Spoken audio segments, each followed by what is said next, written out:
अस्सलाम वालेकुम। Live with Adil Shahzeb के साथ मैं हूं आपका मेज़बान। नाज़रीन, आज की बड़ी खबर तो ये है कि कौमी असम्बली जो है वो तहलील होने जा रही है और ख़बर ये है कि 8 अगस्त तक यानी समरी जो है वो रेडी हो चुकी है, प्रेसिडेंट हाउस भेजी जा रही है।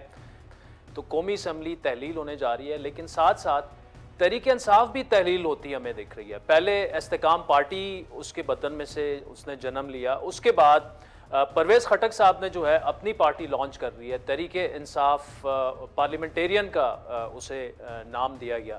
ये सिलसिला कहाँ तक जाएगा और क्या ये दोनों जमातें या खुसूसन इस्तेकाम पार्टी जो है, इस्तेकाम पाकिस्तान पार्टी, क्या वो जगह बना पाएगी? जो तहरीक इंसाफ का वोटर है वो क्यों एक ऐसी पार्टी को अपना वोट देगा जो कि फ़िलहाल ग्राउंड पे नज़र ही नहीं आ रही है? और दूसरी अहम बात यह है कि थोड़ा सा जायज़ा लेना पड़ेगा कि तहरीक इंसाफ के चेयरमैन जो हैं वो इस नहज तक क्यों पहुँचे। 2016 से ये जर्नी शुरू हुई जब नवाज शरीफ को नाअहल करवाया गया इमरान तहरीक इंसाफ के चेयरमैन को प्राइम मिनिस्टर बनाने के लिए। उस वक्त 2-3 ऐसे लोग थे। वैसे तो ये एक अब ओपन सीक्रेट है कि उस वक्त की इस्टेब्लिशमेंट ने खुलकर इस प्रोजेक्ट को सपोर्ट किया, लेकिन 2-3 लोग ऐसे हैं जो अगर ना होते तो बहुत ही नामुमकिन तो नहीं लेकिन बहुत ही मुश्किल होता अगर चेयरमैन तहरीक इंसाफ जो हैं वो प्राइम मिनिस्टर बनते। एक उनमें बड़ा नाम जो है वो अब्दुल अलीम खान साहब का है।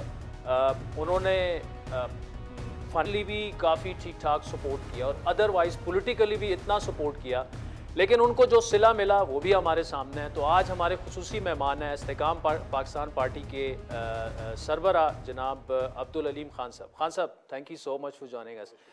परवेज़ खटक साहब और CM महमूद खान साहब, उन्होंने सोलो फ्लाइट ले ली है। आप एक्सपेक्ट कर रहे थे आपके पास आएंगे और ये मेरा ख्याल है कि एक तो तहरीक इंसाफ के लिए डैमेजिंग है, आपकी पार्टी के लिए भी डैमेजिंग इसलिए है कि दो डिफरेंट पार्टियां एक ही पार्टी से वो बनी और वो डिफरेंट मुख्तलिफ डायरेक्शंस में जाएंगी। How do you see that development? देखें, मेरे ख्याल में जो हमारा मकसद था वो ये था कि तहरीक इंसाफ में हम जितने दोस्त इकट्ठे थे उनके पास एक प्लेटफॉर्म हो। आज जबकि उन्होंने तहरीक इंसाफ से जुदा होना है तो उनके पास प्लेटफॉर्म होना चाहिए जहाँ पे वो सारे दोस्त इकट्ठे हो सकें। और जब हमने IPP बनाई थी तो उस वक्त भी हमारा यही नज़रिया था कि हम सारे दोस्तों को इकट्ठा करें और एक प्लेटफॉर्म दें जिसके तहत हम वो तमाम लोग जो कि एक ख्वाब देख के तहरीक इंसाफ का हिस्सा बने थे, एक खूबसूरत पाकिस्तान का, एक नए पाकिस्तान का ख्वाब। और जब उनको पहले से भी, लेकिन जब 9 मई के इंसिडेंट के बाद जब उनको इस बात का ख्याल आया कि इस पार्टी में रहना अब हम किसी भी मुहिब वतन पाकिस्तानी के लिए वो मुमकिन नहीं रहा, तो उनके पास एक पॉलिटिकल प्लेटफॉर्म चाहिए था।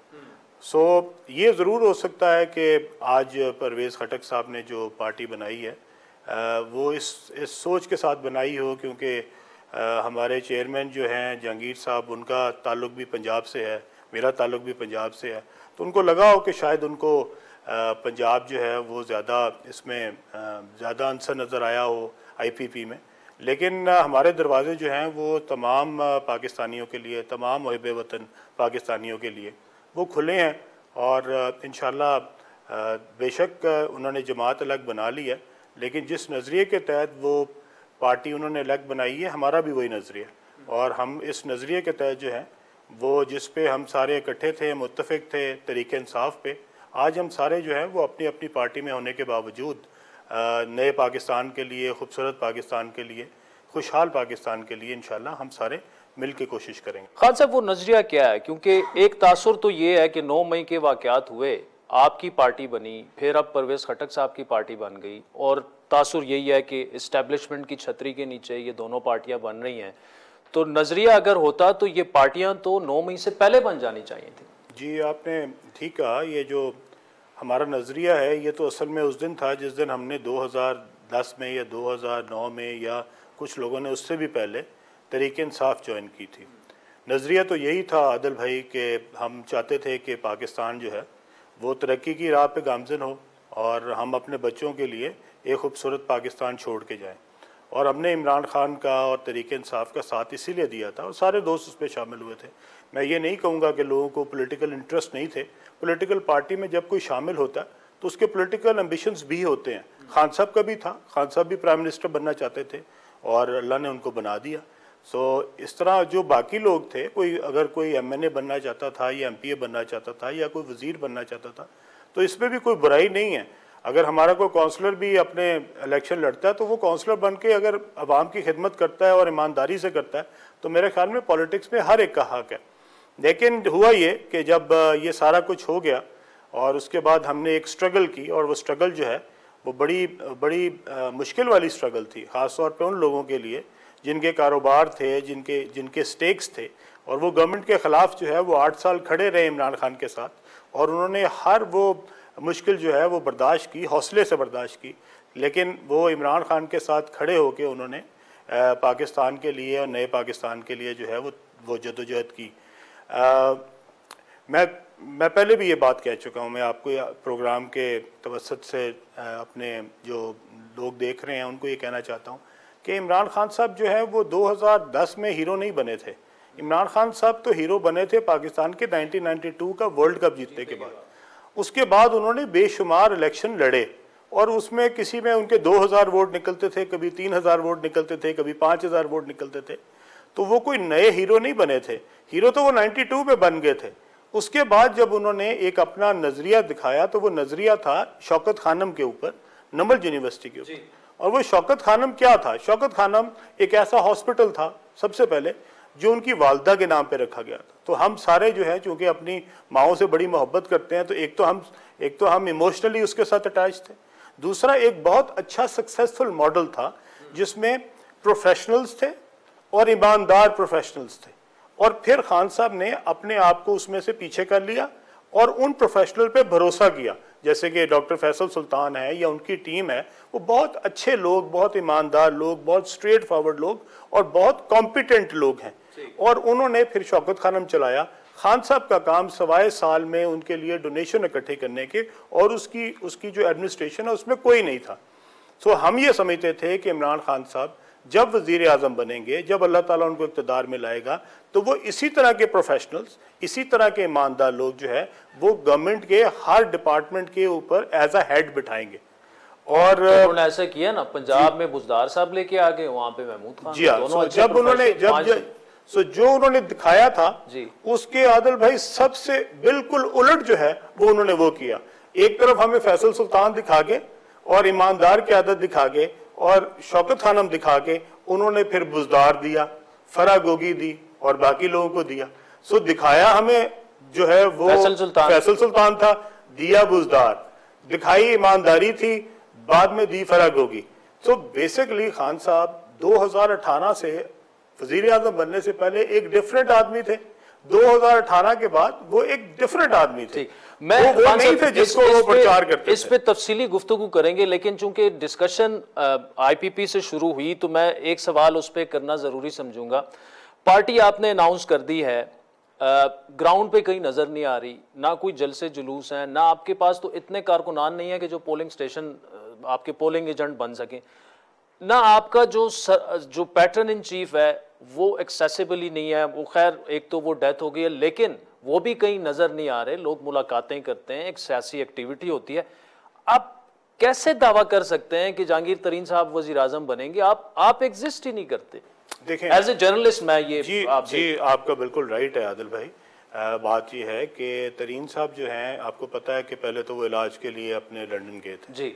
उसके बाद जब वो वापस आए तो अनफॉर्चुनेटली एक सानिया उनके घर में हो गया, एक फैमिली में डेथ हो गई। उसकी वजह से वो सियासी एक्टिविटीज़ जो हैं वो उसको स्टार्ट नहीं कर सके उस तरह। लेकिन उनके घर में लोग जो हैं वो उनसे ताज़ियत करने आ रहे हैं, उनसे जो इस वक्त अफसोस करने आ रहे हैं। तो जब तक कि वो एक सिलसिला भी चल रहा है तब तक हम सियासी एक्टिविटी तो उस तरह नहीं शुरू कर सकते, हम जलसे जुलूस नहीं कर सकते। दूसरा ये कि ये अब सीज़न जो है ये सियासत का आ रहा है, इलेक्शन का आ रहा है, तो आप इंशाल्लाह ताला देखेंगे कि एक नहीं आपको सैकड़ों की तादाद में जो है वो जलसे जुलूस, रैलियां और कॉर्नर मीटिंग। नहीं खान साहब, आप भी हमें सिर्फ इंटरव्यूज में नजर आते हैं, फिर मतलब गैप वक्फा आ जाता है एक हफ्ते जी। वो हम तो अपनी एक्टिविटी जो है वो मेरे ख्याल में देते रहते हैं, लेकिन आपकी ये बात जो जलसे जुलूस वाली है ये बिल्कुल ठीक है। अभी हमने जलसा जुलूस कोई नहीं किया, पार्टी बन रही है, पार्टी की ऑर्गेनाइजेशन बन रही है, पार्टी के लिए अभी हमने कल रजिस्ट्रेशन अप्लाई की है, पार्टी के लिए हमने निशान अप्लाई किया है। तो जब अभी प्रोसेसेस चल रहे हों तो अभी मेरा ख्याल में आपको इंशाल्लाह हम मायूस नहीं करेंगे, जितने आप हमसे जलसे चाहते हैं इंशाल्लाह हम आपको देंगे। पार्टी में आने का सिलसिला भी अभी जारी है। अच्छा। बहुत सारे लोग हैं जो कि इंतजार कर रहे थे, कुछ परवेज खटक साहब का इंतजार कर रहे थे कि उनकी पार्टी बन जाए, कुछ सिंध के दोस्त हैं हमारे, कुछ पंजाब के हैं, कुछ जनूबी पंजाब के हैं। देखिए जो सियासी लोग होते हैं वो बड़े ज़ीरक लोग होते हैं, वो इस तरह हमारी तरह एकदम जंपे नहीं मारते, वो बड़ा कुछ सोच के बड़ी की चीज़ें समझ के फिर जंप मारते हैं।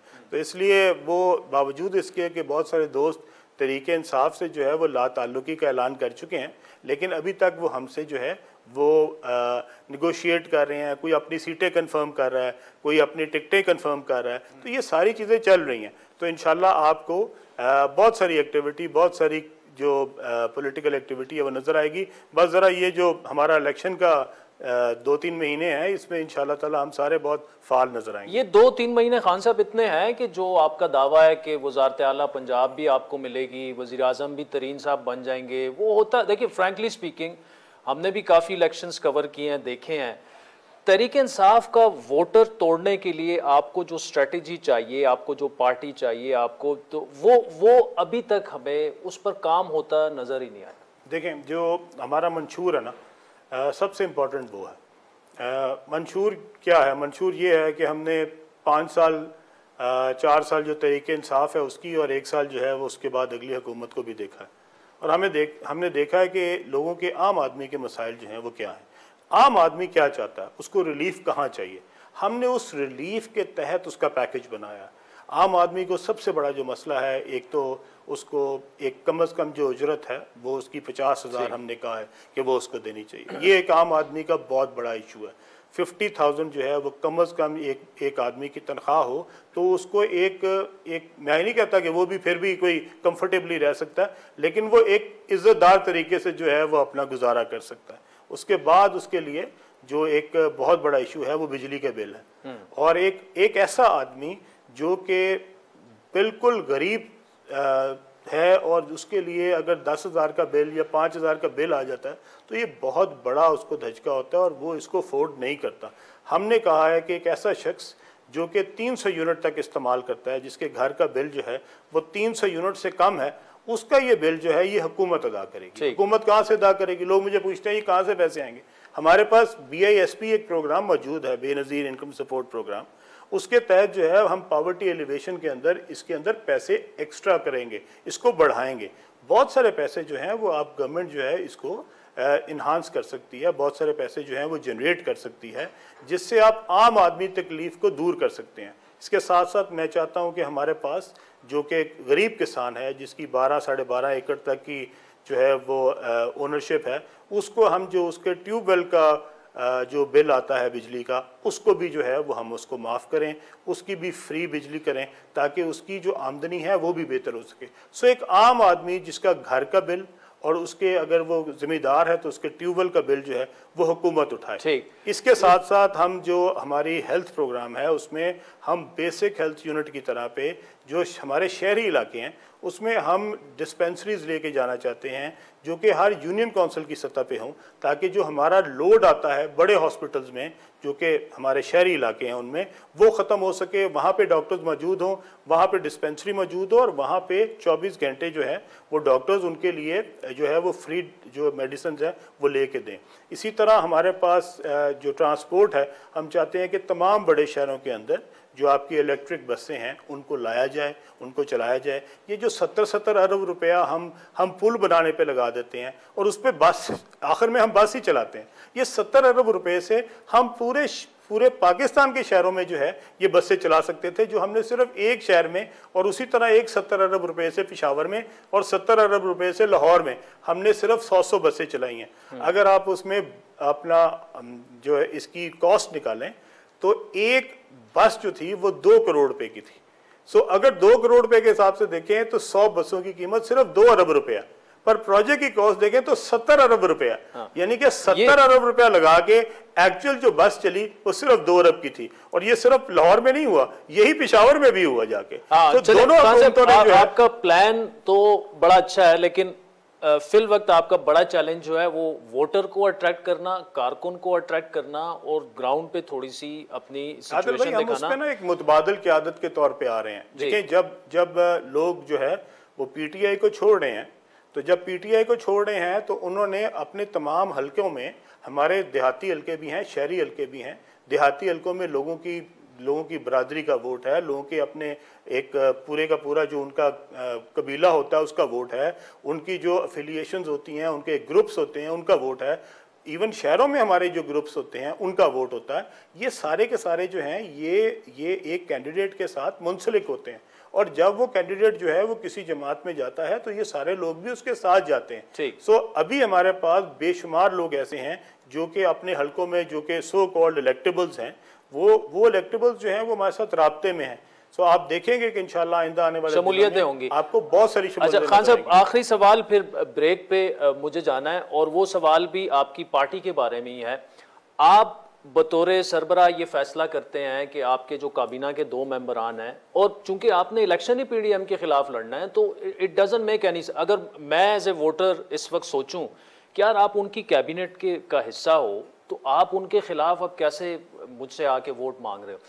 फिर फैसला ये आता है कि जी तरीन साहब ये कहते हैं नहीं, हम we have to be part of, और जो IMF की डील है जो भी है स्टेबिलिटी, और उससे उन्होंने लिंक कर दिया। सियासी फैसला तो यही था कि आप फौरन के फौरन आप निकल आए। अगर ये अभी से यही हाल है कि सियासी फैसले जो हैं वो इम्प्लीमेंट नहीं करवा सकते आप लोग अपनी पार्टी के अंदर, ये पार्टी कैसे चलेगी आज? जी, ये मेरे ख्याल में जो फैसला है वो अभी भी यही है कि हम पीडीएम के साथ नहीं हैं, हम पीडीएम के ख़िलाफ़ इलेक्शन लड़ेंगे, हम तरीक़े इंसाफ के ख़िलाफ़ इलेक्शन लड़ेंगे। इन दोनों पार्टी ने जो है वो आवाम को मायूस किया, और लोग जो हैं वो इनसे खुश नहीं हैं, लोग इनसे राज़ी नहीं हैं। लेकिन मैं आपको एक्सप्लेन कर, जो दोनों हमारे दोस्त हैं वो दोनों जो हैं, एक तो वो पार्टी बनने से पहले उस कोलिशन का हिस्सा थे और वो उसके अंदर बतौर वज़ीर शामिल थे। अब उन्होंने मेरे ख्याल में ये मुनासिब नहीं समझा कि जबकि 1 महीना रह गया हो तो वो जो हुकूमत जिसका हिस्सा थे वो उसको जाके ये कह सकें कि जी अब हम 1 महीना पहले आपसे जुदा हो रहे हैं। तो उन्होंने ये कहा कि हमें 1 महीना उसमें रहने दिया जाए, लेकिन ये पार्टी का फैसला नहीं है, ये उनका इंडिविजुअल फैसला है। पार्टी उनके साथ इस फैसले में नहीं है। और ये जो दोनों दोस्त हैं, इन्होंने जब फैसला किया है तो उन्होंने फैसला जो है, अगर हमने उसको जो है वो एक्सेप्ट भी किया है तो इसलिए किया है कि वो ये कहते हैं कि जी हम इस पार्टी के बनने से पहले और उसमें शमूलियत से पहले उस काबीना का हिस्सा थे। वो दोनों इंडिविजुअल्स पार्टी डिसिप्लिन के और पार्टी सरबराह के डिसीजन के पाबंद। हमने मेरे ख्याल में उनको थोड़ा सा रिलैक्स किया है। लेकिन इसका मतलब ये नहीं कि हमने अपनी पॉलिसी चेंज की है। पॉलिसी हमने यही रखी है कि हम पीडीएम के खिलाफ इलेक्शन लड़ेंगे, हम जो सीट एडजस्टमेंट इत्तेहाद भी नहीं करेंगे। जी बिल्कुल, कोई सीट एडजस्टमेंट नहीं होगी, नून लीग से भी नहीं होगी। हम अपने कैंडिडेट्स जो हैं वो हर सीट पे पुट करेंगे और हम इन दोनों के खिलाफ पुट करेंगे। हम तरीके इंसाफ के खिलाफ भी और पीडीएम के खिलाफ भी अपने कैंडिडेट्स लेके आएंगे। खान साहब बहुत शुक्रिया, एक ब्रेक लेनी है, फिर नाज़रीन अब्दुल अलीम खान साहब से इंटरेस्टिंग चिट चैट जारी रहे।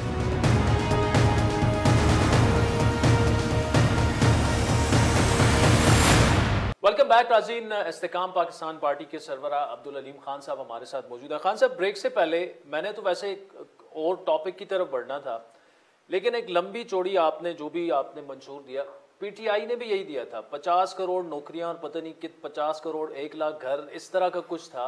वेरी अनरियलिस्टिक, कुछ भी डिलीवर नहीं कर पाए। So you sound exactly like you sounded in 2018 जब आप ये बातें करते थे। नहीं, मैं बिल्कुल आपके साथ मुत्तफिक हूँ। जब खान साहब ने ये 50 लाख घरों का कहा था जी, तो मेरा ताल्लुक चूँकि रियल स्टेट से है, मैं हाउसिंग सोसाइटीज़ बनाता हूँ, तो मैंने उनसे कहा था कि शायद आपको पता भी नहीं कि 50 लाख घर कितने होते हैं। तो मैंने उनको बताया कि अगर लाहौर की आबादी जो है वो 1 करोड़ हो और उसमें हर घर में जो है वो 5 लोग रहते हों तो टोटल लाहौर में 20 लाख घर है। तो आप जो है वो 3 लाहौर बनाने की बात कर रहे हैं। तो वो मेरे ख्याल में उनका नारा था। ये तो जो आज देखें, आज जो तरीके इंसाफ के साथ लोग हैं, इसका जवाब तो उनको देना ना कि वो 50 लाख वो 50 लाख घर कहाँ गए। लेकिन खान साहब का जवाब क्या था? ये जो आपने 50 लाख, क्योंकि वो आपको भी पिच करते थे ना कि देखिए अलीम खान है, वो उनका रियल स्टेट का इतना। मुझे तो खान साहब ने 6 महीने बाद ही जेल में डाल दिया था। तो जो उनके स्टॉलवर्ट्स थे, जो उनके लिए मिस्टर डूअर्स थे, वो अभी भी बाहर हैं और मैं हर दफ़ा वो प्रोग्राम में कहता होता हूँ कि कम अज़ कम बुज़दार साहब को एक दफ़ा पकड़ के पूछना तो चाहिए कि भाई वो जो पैसे जाते थे वो कहाँ जाते थे, वो किन के ब्याह पे इकट्ठे करते थे। क्योंकि मेरा ख्याल है कि बुज़दार साहब एक कोरियर के तौर पे भी काम कर रहे थे, तो अपने लिए फ्रंटमैन थे जी, फ्रंटमैन तो थे ही थे, लेकिन साथ कोरियर भी थे। अच्छा। कुछ सामान उठा के जो कोरियर कंपनी करती हैं वो भी करते थे, तो पार्सल जो है वो पहुंचाते भी थे आगे। अच्छा, ये किसके फ्रंटमैन थे? जी, ये मेरे ख्याल में तो जी ये खान साहब के घर से शुरू होता था ये सिलसिला। उनकी अहलिया की आप बात जी, मैं उन्हीं की अहलिया की बात कर रहा हूँ। और उसके बाद फिर इसमें जो फरा गोगी साहिबा हैं वो भी शामिल थी। वो भी शायद मेरे ख्याल में दरमियान में शायद कोरियर थी या दरमियान में अपना हिस्सा लेते थे।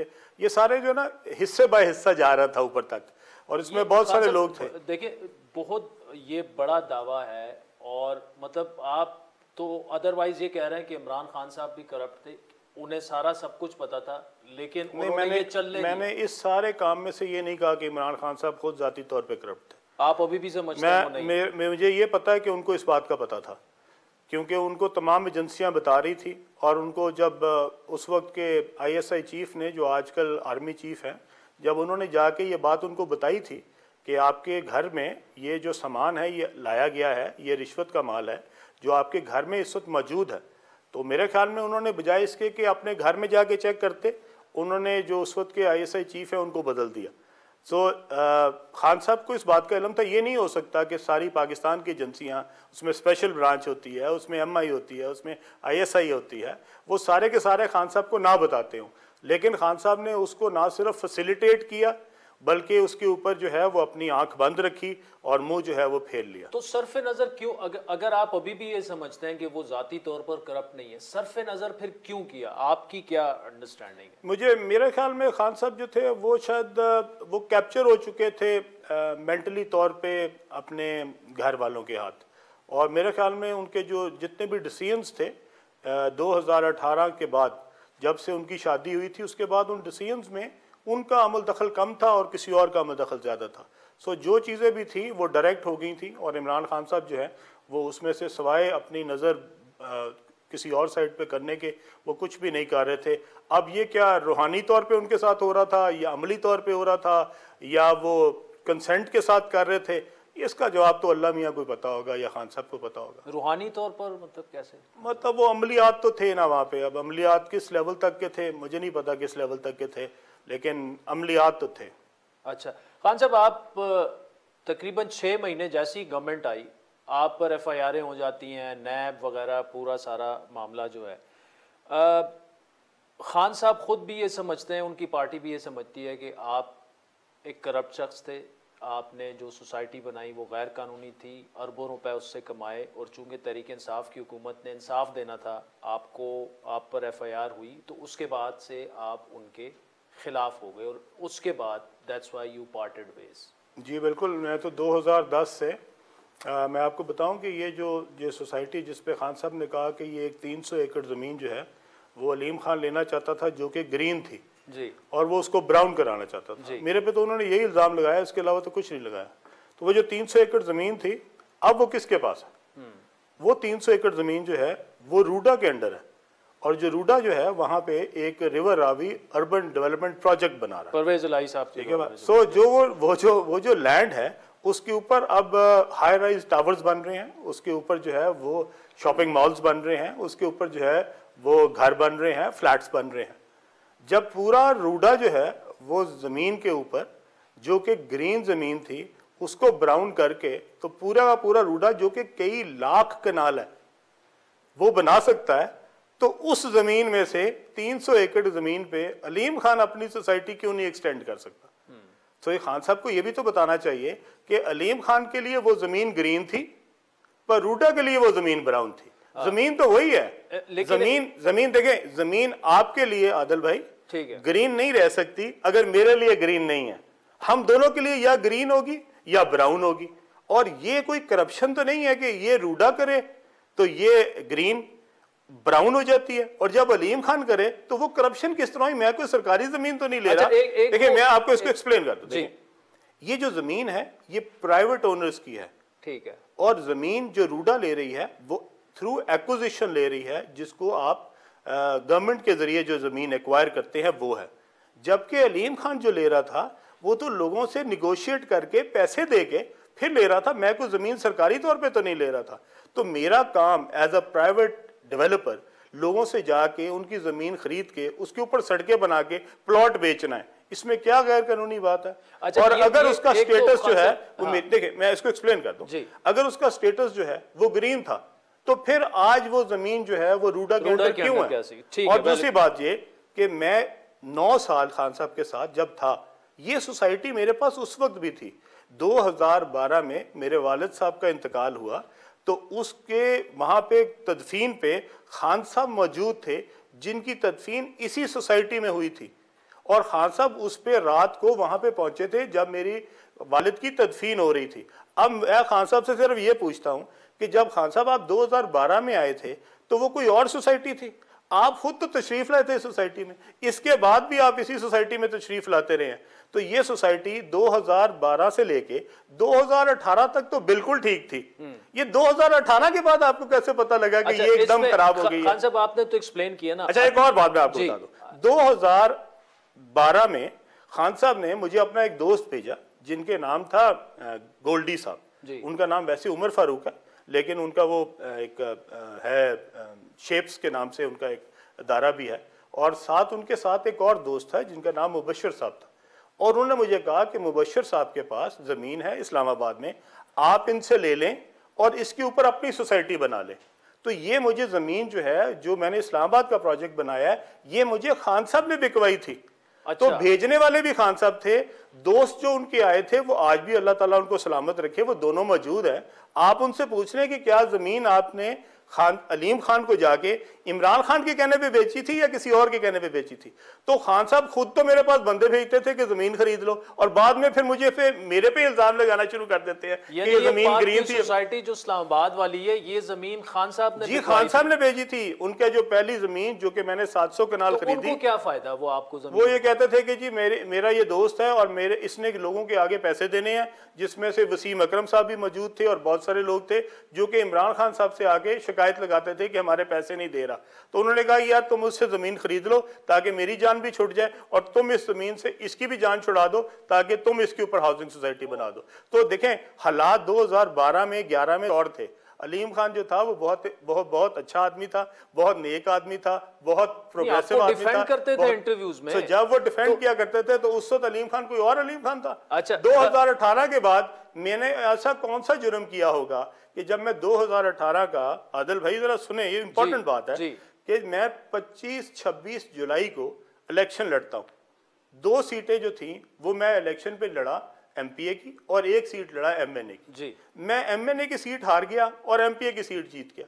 अगर मैं एमएनए जीत जाता तो मैं पहले दिन ही कौमी असेंबली जाता, फेडरल मिनिस्टर होता। लेकिन बदकिस्मती मेरी कि मैं एमएनए हार गया और एमपीए जीत गया। अब मेरे पास सवाए प्रोविंशियल असेंबली में जाने के और कोई ऑप्शन नहीं थी। अब हुआ क्या, 26 तारीख को मैं, जब मेरा रिजल्ट आता है तो वो 26 तारीख, 25 को इलेक्शन हुआ, 26 को अनाउंसमेंट हुई, 28 तारीख को मुझे नैब का पहला नोटिस आ गया। अब मुझे बताएं मैंने 26 से लेके 28 के दरमियान में ऐसा क्या गुनाह किया होगा कि मुझे पहला नोटिस आ गया। 14 अगस्त तक मुझे 4 दफा नैब ने बुलाया, जबकि इससे पहले मैं कभी नैब के दफ्तर नहीं गया था। अच्छा, उस वक्त आपको अंदाजा था कि ये सब कुछ कौन करवा रहा है, क्या हो रहा है, क्या नहीं हो रहा? देखिए मैंने तो खान साहब से उस वक्त भी पूछा था कि अगर आपने मुझे सीएम नहीं बनाना तो ना बनाए भाई, मुझे रोज नैब क्यों भेज रहे हैं? मेरा नैब जाने का क्या मकसद है कि अगर 2007 में वजीर था, 2007 से लेके मैं 2018 तक ना एमपीए था, ना वजीर था, ना कोई और मेरे पास ओहदा था। जब मेरे पास कुछ था ही नहीं तो मुझे 2007 के बाद 2018 तक नैब ने क्यों नहीं बुलाया? और अगर मैंने कोई गलत किया हुआ था तो 11 साल क्या कम थे गलत चेक करने के लिए? और जिस दिन मैं इलेक्शन, जवाब क्या दिया खान साहब? खान साहब ने जवाब क्या देना था, उसके 6 महीने बाद मुझे उन्होंने अंदर करवा दिया था, ये मुझे पता है। अच्छा, वो क्योंकि उस वक्त उन्होंने कई लोगों को ये कहा कि ये सब कुछ जहांगीर तरीन करवा रहा है इसके साथ। जी, उन्होंने मुझे भी आपको इस बात का इल्म है? मुझे भी उन्होंने यही कहा था Exactly, कि जहांगीर तरीन ने करवाया, बल्कि उन्होंने मुझे ये भी कहा था कि मैंने तो जो है वो इस्टेब्लिशमेंट को कहा था कि तुम्हें ये ना करें, लेकिन वो जहांगीर ने और उनके साथ मिल के तो तुम्हें अंदर करवाया। That's what he said. अच्छा, लेकिन आपको ये अंदाजा ये क्या सारा सब कुछ इसलिए हो रहा था कि उस्मान बुज़दार जो थे वो सीएम बने, और जिस तरह आपका दावा है कि वो फ्रंटमैन थे उनके, और आपके होते हुए तो उस तरह से नहीं हो सकता था जिस तरह से, तो आपको they had to get rid of. जी आदिल भाई, ये तो बिल्कुल क्लियर बात है कि देखें 2018 तक मुझे एक दफ़ा भी नैब नहीं बुलाती। एक दिन मैं इलेक्शन लड़ता हूँ तो उसके बाद मुझे अगले 15 दिन में नैब 4 दफ़ा बुलाती है, और आखिरी दफ़ा जब मैं वो डीजी साहब के कमरे में बैठा था तो यहाँ पे टिकर चल रहा था, एक टीवी लगा था और उस पर टिकर चल रहा था कि वज़ीर आज़म ने उस्मान बुज़दार को वज़ीर आला पंजाब नामजद कर दिया। तो जिस तरह आप बैठे हैं वो मेरे सामने डीजी साहब बैठे थे, तो मैंने उनको कहा कि सर गल सुनो, ए देखो जो होना सी हो गया, हुण जिन्हें वज़ीर आला लगना है वो लग गया, वो मेरी जान ते छड्ड दो, ठीक है। सो ये this happened I think 1 day before जिस दिन नॉमिनेट हुआ है अपना उस्मान बुज़दार। चले नाज़रीन, वक्त तो चाहता है एक ब्रेक का, जिसके बाद अलीम खान साहब से ये इंटरेस्टिंग गुफ्तगू जारी रखते हैं। वेलकम बैक नाज़रीन, IPP के सरवर अब्दुल अलीम खान साहब हमारे साथ मौजूद है। खान साहब बहुत शुक्रिया, सेकंड सेगमेंट में काफ़ी इंटरेस्टिंग गुफ्तगू आपसे रही। ये बताइएगा, अगर आप मुनासिब समझें, आपने 8-9 सालों में PTI की कितनी फंडिंग की होगी? नहीं, मैं नहीं समझता कि इसमें कोई पैसों की बात है। हाँ। मैंने जो PTI के लिए किया, मैं आप पूरी ईमानदारी से कह रहा हूँ। But you were the biggest donor of PTI, as far as I know. I think I am the biggest donor of Shaukat Khanam also.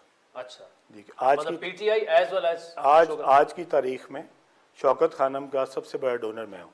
आज भी? So you haven't stopped donating to Shaukat Khanam? बिल्कुल नहीं, मैंने शौकत खानम के लिए अपनी डोनेशन किसी एक दिन भी, एक घंटा भी बंद नहीं की। अच्छा। और मैं समझता हूँ कि ये शौकत खानम जो है, इमरान खान साहब ने वो ज़रूर बनाया था, उसके अंदर उनका बहुत कंट्रीब्यूशन है, लेकिन उसको जो 25 साल से चलाया वो पाकिस्तानियों ने चलाया। अच्छा। वो खान साहब ने नहीं चलाया, वो पाकिस्तानियों ने चलाया, और उसकी एक अहल और कॉम्पिटेंट और ऑनेस्ट जो है लीडरशिप उसने चलाया, जो कि उसको ईमानदारी से चला रही है और जिसके ऊपर लोगों का ट्रस्ट है। और अगर खान साहब के ऊपर होता तो वो वहाँ पर भी कोई ना कोई बुज़दार बना देते और वो उसको उसी तरह चलाते जिस तरह उन्होंने पाकिस्तान चलाया या पंजाब चलाया। सो मैं आज भी पूछता हूँ कि अगर इमरान खान साहब ही सरपरस्त आला हों और शौकत खानम का हेड जो है वो बुज़दार लगा दिया जाए या फरा गोगी लगा दी जाए, तो खान साहब जो हैं बतौर सरपरस्त आला, बतौर हेड रहते हुए पूरी पाकिस्तानी कौम से कोई 1 रुपया चंदा इकट्ठा करा के दिखाएं, ठीक है। फिर बताएं ना कि इमरान खान के ऊपर लोग कितना ट्रस्ट करते हैं। अगर शौकत खानम का हेड जो है वो अपना डॉक्टर जो फैसल सुल्तान है उसकी जगह पे बुज़दार हो, और फिर देखें इमरान खान साहब तो वही है ना, चेंज तो नहीं हुए। तो अगर फैसल सुल्तान की जगह पे आज हम बुज़दार को चीफ एग्जीक्यूटिव लगा दें शौकत खानम का, या फरा गोगी को लगा दें, तो फिर इमरान खान साहब निकले ना सड़कों पे और मांग के दिखाएं पैसे, और फिर देखते हैं कि अगर वो 1000 रुपया इकट्ठा कर जाएं पूरे पाकिस्तान से, तो फिर जो आप सजा देंगे मैं लूंगा। खान साहब, मैंने जो आपसे सवाल किया ना, अभी भी आप You've been modest, आप असल बात बता नहीं रहे। जो मेरी इंफॉर्मेशन है आपको, तो ठीक है सोसाइटी की ज़मीनें भी बिकवाई गई, लेकिन प्लॉट भी इधर इसको दे दो, उसको दे दो, ये कर दो, वो कर दो। एक तो फेडरल मिनिस्टर साहब ऐसे थे जिनकी बेगम को भी आपने दिया, उनको भी आपने प्लॉट दिया। ये सारा होता रहा आपके साथ। मैं आदिल भाई ये समझता हूँ कि जो आप किसी चीज़ के लिए अपने एक शौक से और मैंने इमरान खान साहब को जाके कभी उनकी कोई ज़ाती जो चीज़ें हैं वो नहीं दी। मैंने कोशिश की है कि मैं तहरीक इंसाफ के लिए जो है वो फ़ंड करूं, और मैंने दिल खोल के किया। और अगर उनको जहाज़ों की ज़रूरत पड़ी है, अगर उनको गाड़ियों की ज़रूरत पड़ी है, अगर उनको किसी और चीज़ की ज़रूरत पड़ी है, तो वो मैंने भी और जहांगीर साहब ने भी दिल खोल के किया। अच्छा, डू यू फील कि आपको सिर्फ पैसे के लिए इस्तेमाल किया गया and then you were done? मेरे ख्याल में अगर पैसे के लिए भी इस्तेमाल करना था तो कोई बात नहीं, मुझे इसमें कोई गिला नहीं था। सिर्फ ये है कि दुख तो आपको मुझे सिर्फ ये था कि उनको कम से कम थोड़ी सी वज़ादारी ज़रूर रखनी चाहिए थी। मुझे जेल के अंदर डालने की कोई ज़रूरत नहीं थी। वो मुझे वैसे बुलाते और कहते कि अलीम खान तुम जो है वो हट जाओ। मैं उनके पास गया था आदिल भाई, मैं उनके पास जाके उनको 2-3 दफ़ा कह चुका था कि मैं पंजाब में काम नहीं करना चाहता, आप मुझे सेंटर में बुला लें। और यहाँ पे आपके पास इतने सारे मशीर हैं, एक मैं भी मशीर लग जाऊँगा, या अगर आप मशीर नहीं भी लगाना चाहते तो यहाँ पे कम से कम बुला लें, ताकि मैं और कुछ नहीं। आप मुझे याद है कि मैंने उनको ये भी कहा था कि खान साहब कम से कम लोगों में ये भरम रह जाए कि मैं आपके को ख़िलाफ़ नहीं हूँ, मैं आपकी मर्ज़ी से यहाँ पर आया हूँ। तो उसके बाद 2-3 महीने के बाद मैं खुद ही हट जाऊँगा, ताकि ये कि आप कम से कम जो है मुझे पंजाब से अलहदा कर लें। लेकिन वो मुझे कहते थे कि तुम MP हो, तुम्हारा काम है, वहाँ पे रोल है तुम्हारा पंजाब में। और वो रोल जो था वो पता नहीं उन्होंने कैसा रोल मेरे लिए सेलेक्ट किया कि बाद में जो है वो उन्होंने मुझे पकड़ के जेल में ही दे दिया। अच्छा, आप खान साहब बार बार एक बात करते हैं कि उनके घर से ये पूरा मामला शुरू हुआ, बुज़दार भी जो थे वो फ्रंट मैन थे। इतनी बड़ी बात, इतना बड़ा इल्ज़ाम, सबूत भी तो होंगे आपके पास? जी, रिश्वत का तो कोई सबूत नहीं होता। जो बात उस वक्त के ISI चीफ ने कहा था, तो वो जो ISI चीफ ने था वो किसी सबूत के साथ ही गए होंगे ना। आखिर वो उनको बताने गए होंगे कि आपके घर में जो घड़ी आई हुई है, जो आपके घर में हीरों का हार आया हुआ है, जो अंगूठियाँ आई हुई हैं, वो कहीं से आई हुई हैं। तो खान साहब जाके अगर अपनी तिजोरी खोल लेते तो सबूत खुद ही मिल जाता। ये सारे तोहफे वैसे ये प्रॉपर्टी टाइकून ही क्यों? जी, वो प्रॉपर्टी टाइकून वो हैं जिनके लिए खान साहब कहा करते थे कि अगर जब मेरी हुकूमत आएगी तो मैं सबसे पहले जिन लोगों को लटकाऊंगा उनमें वो नंबर 1 जो है वो नाम उन्हीं का लिया करते थे। और फिर वो बाद में जो है वो इमरान खान की एक्सेस उनके लिए ये थी कि उन साहब को इमरान खान के घर आने के लिए किसी पेश की इजाज़त की ज़रूरत नहीं थी। वो जब चाहते थे और किसी टाइम पर भी, शाम को, रात को भी, वो खान साहब के घर बगैर किसी रोक टोक के आ सकते थे। और उनके घर वाले जो हैं वो इमरान खान साहब की और उनकी जो अहलिया हैं उनसे किसी वक्त भी मिलने की उनको इजाज़त थी। और फिर जो तोहफे थे वो भी उन्हीं के ज़रिए आते थे। लेकिन सिर्फ उसमें वो शामिल नहीं थे, उसमें मेरे ख्याल में जो उस वक्त के प्रिंसिपल सेक्रेटरी हैं वो उसमें शामिल थे, जो आज़म खान साहब थे। उसमें वो जो उस वक्त के फैज़ साहब थे, जनरल फैज़, वो उसमें शामिल थे, फरागोगी शामिल थी। और ये सारे एक ट्राई का था, एक 5 लोगों का एक ग्रुप था। तो इन तोहफों की क्या करवाया क्या उन्होंने खान साहब? देखें, वो एक तो जनरल फैज़ को वो लगाना चाहते थे आर्मी चीफ, और जनरल फैज़ जो थे वो उस ग्रोह के एक बहुत फाल रुकन थे। और उनकी जो इमरान खान साहब तक एक्सेस थी वो इन तोहफों के साथ ज़्यादा ईजी हो गई थी। और वो जो टाइकून थे वो तोहफे देते थे, जो जनरल फैज़ है वो उनके काम करवाते थे। और जनरल फैज़ उसके अगेंस्ट यही चाहते थे कि वो जिस दिन पुराने जो जनरल बाजवा हैं वो रिटायर होंगे, उसकी जगह पे जनरल फैज़ लगेंगे। आपका एक और इंटरव्यू हुआ था जिस पर तहरीक इंसाफ ने ऑफिशियल वर्जन ये दिया था कि वो एक मजहबी घरेलू खातून है और अलीम खान इज़ नोबडी। तो ये जो इल्ज़ामात लगा रहे हैं उसके सबूत तो ज़रा सामने लेंगे। मैं तो नोबडी हूँ जी, अल्लाह का शुक्र है। मैं तो कभी ये नहीं कहा कि मैं कोई आई एम समबॉडी। तो नोबडी के तौर पे भी मेरा कोई राइट तो है ना। तो मेरे जो सामने होता रहा है, जो पंजाब में जो जुमा बाज़ार लगा रहा है, और जिस तरीके से हमने देखा है अपनी आंखों के सामने कि DC का रेट क्या था, DPO का रेट क्या था, कमिश्नर का रेट क्या था, वो सबके सामने है। कोई पंजाब में लोग आंखें बंद करके तो नहीं थे।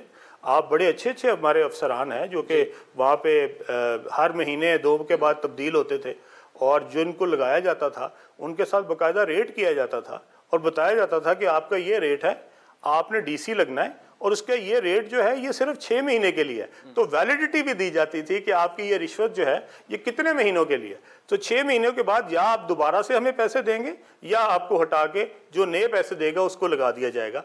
तो ये जो जुमा बाज़ार है ये तो पंजाब में कभी नहीं लगा था, इससे पहले भी किसी हुकूमत में नहीं लगा था। लेकिन ये एक इनको वाकई एक क्रेडिट देना चाहिए बुज़दार साहब को कि उन्होंने एक नई स्कीम जो है मुतारफ़ कराई कि टाइम के साथ रिश्वत लो और साथ टाइम फ्रेम भी लगाओ, यानी कि पीरियड भी फिक्स करते थे कि ये DC जो है ये अगले 6 महीनों के लिए है और इससे 3 करोड़ ले लो, और अगर ये 6 महीने के बाद दोबारा रहना चाहता है तो फिर 3 करोड़ रुपया देगा, तो ये अगला 6 महीने। ये आपका दावा ये है कि ये सारे पैसे जा रहे थे खान साहब की मिसेस के पास? जी, ये सारे, इसके अंदर फरागोगी भी इन्वॉल्व थी और खान साहब के घर वाले भी इन्वॉल्व थे। अच्छा, अलीम खान साहब, टाइम थोड़ा सा कम रह गया तो ज़रा इंतखाबात की बात करते हैं। PDM की जमातें, हुकूमत ये चाहती है कि नवंबर में हर सूरत इंतखाबात हों। एक तो ये कि आपकी टेक इस पर क्या, और आपको नवंबर में इंतखाबात होते नज़र आ रहे हैं? जी, मेरे तो ख्याल में जो अगर ये उससे पहले टेन्योर जो है ये अगर उससे 2 दिन पहले अपना ख़त्म कर रहे हैं तो ये शायद 90 दिन लेना चाह रहे हैं नवंबर, तो वो नवंबर बनता है। लेकिन मेरे ख्याल में अगर ये अपनी टेन्योर पूरा करें और 60 दिन में इलेक्शन हो तो ये सबसे बेस्ट है, क्योंकि अब ये जो हमारे मुल्क के मसाइल है ना, इसका हल यही है कि एक मुस्तहकम हुकूमत जिसके पास 5 साल हों वो आए, और इस मुल्क के लिए कुछ फैसले जो हैं वो मुश्किल लेने पड़ेंगे और वो उनको लेने चाहिए, और जितनी जल्दी हो सके इलेक्शन हो जाने चाहिए। आपकी पार्टी तैयार होगी 60 दिन में अगर इलेक्शन? जी, हम बिल्कुल तैयार हैं। हमने तो अपना मंशूर का ऐलान कर दिया और हम इसको लेके तो एक एक हल्के में जाएंगे।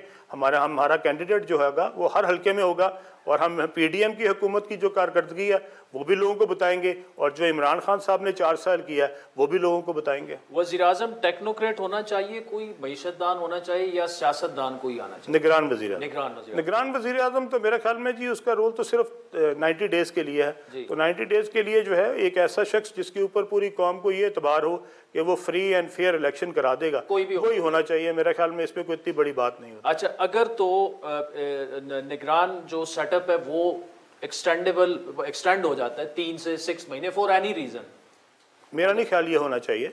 मेरे ख्याल में इस वक्त जो हुकूमत है उसकी ये जिम्मेदारी बनती है कि वो अपने आइनी मुद्दत पूरी करते हुए अपनी चीज़ें जो है उसको रैप अप करे, और नई जो इलेक्शंस हैं वो हो जाए, ताकि नई हुकूमत बने, नया मैंडेट हो, और उसके मुताबिक जो पाकिस्तान के लिए इम्पॉर्टेंट फैसले हैं वो जल्द से जल्द शुरू हों। खान साहब, आखिर में क्या नवाज शरीफ साहब को नायल इस इमरान खान साहब को लाने के लिए किया गया?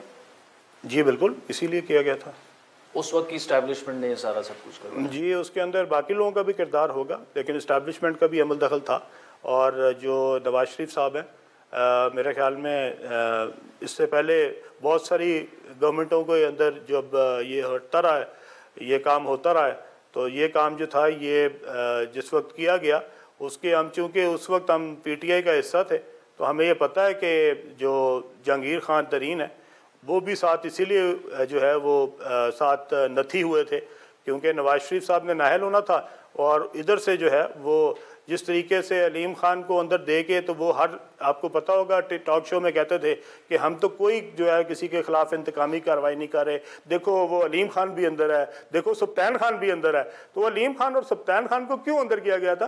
ताकि वो बता सके हर TV प्रोग्राम पे। पूरी PTI ये कहती थी कि जी वो बाकी सारे जो है अंदर हैं, वो इसलिए तो मैंने अपने लोग भी अंदर कर दिए। तो वो इसीलिए जो है वो जब नवाज शरीफ साहब को नाहल करना था तो साथ सुल्तान खान की भी जो है वो बलि चढ़ गई थी, और अगर मैं उस वक्त MNA होता तो वो बलि मेरी भी साथ ही चढ़नी थी। अच्छा। लेकिन वो मैं जो है वो खुशकिस्मती से 2015 वाला इलेक्शन जो है वो हार गया था। तो वो जो ज़िमनी इलेक्शन था जो सरदार साहब के मुकाबले में था, तो वो अगर मैं जीता होता तो वो सिर्फ जहांगीर तरीन ही नाहल ना होते, बल्कि साथ मैं भी नाहल ही होता। और नवाज शरीफ साहब को नाहल करने के लिए जहांगीर साहब को उनके साथ जो है वो बकरा बनाया गया। साहब, आखिर में आप उसे लाइट सवाल समझें या जो भी समझें, अलीम खान जो है वो is he a successful businessman, entrepreneur, या एक कामयाब सियासतदान है? जी, मैं कामयाब सियासतदान तो बिल्कुल नहीं हूँ।